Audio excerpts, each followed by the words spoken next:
Hey there guys, I'm Comic Drake from the hit YouTube channel Comic Drake, and with Lucifer's new show right around the corner, let me fill you in on his history. Before he rebelled from heaven, Lucifer was known as Samael. He and his brother Michael were the first creations of the Presence, which is DC's version of God. Michael had the power to create matter out of nothing, and Samael had the power to take existing matter and turn it into anything. Since the first things that Samael made were stars, this became known as the lightbringer power, which is also where he got his new name, Lucifer, which means lightbringer in Latin. Now, despite what you might think, Lucifer was not banished to hell. In fact, it was a gift from the Presence so that Lucifer could escape his omniscience. While this proved to be impossible, Lucifer ruled hell for 10 billion years. There was even a period of time where he co-ruled it alongside the demons Beelzebub and Azazel. Eventually, though, Lucifer grew bored. What was the point of having his own realm to rule if it was just part of God's master plan? This is the recurring element of Lucifer's life, and is usually the reason behind most of his actions. All he really wants is true free will of his own. So Lucifer cast every demon and soul out of hell. He locked it up, and he asked the Sandman to cut off his wings. With his feathers clipped, Lucifer gave Dream the key to the now empty hell and relinquished any claim he had over it. So what happened to Lucifer next? Well,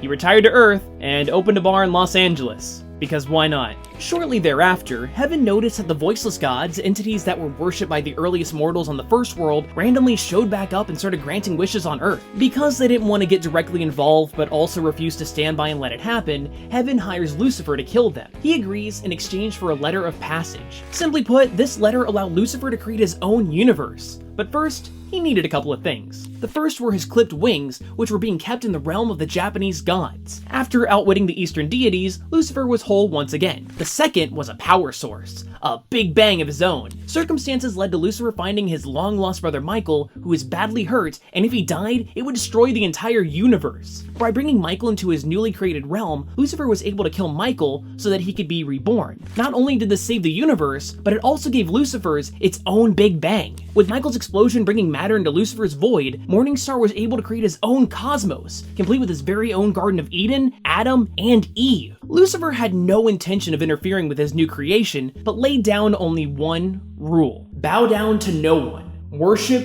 no one, not even me. Then the Presence up and leaves his own universe, which effectively creates a power struggle that affected Lucifer's cosmos as well.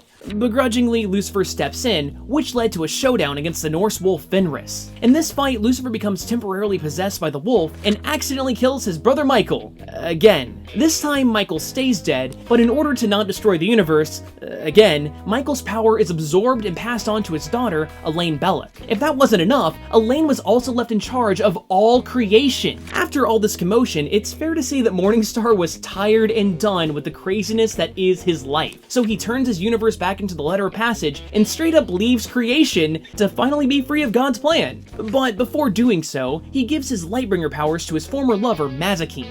She remarks that by leaving his life behind, it doesn't free him from anything. And with her broken blade, she slices Lucifer across the face, calling him a coward if he tried to heal it. After that, Lucifer has a little chat with the Presence and then flies into the emptiness of the endless world outside of creation. That would be the last that we see of Lucifer until after the events of Flashpoint, which rebooted the entire DC multiverse. Now, because Lucifer is an angel, that means that he's a multi-dimensional being, and while the rest of the multiverse was affected in the post-Flashpoint reboot, Lucifer was not. If you want further proof of this, just look at a quote from his new solo series, where he clearly says, "I have passed between multiverses." Thankfully, there's not too much confusion with continuity because Lucifer almost exclusively appears in the series Demon Knights, which takes place in the Dark Ages. It's here that's revealed that Lucifer is the father of Merlin, and that part of the reason why the demon Etrigan is bound to Jason Blood was because Etrigan was after Lucifer's throne. That of course brings us to the time of this recording, where Lucifer has a brand new solo series. Taking place after the events of the previous Lucifer run, this series is still newcomer friendly, with the fallen angel returning to LA and building a brand new bar.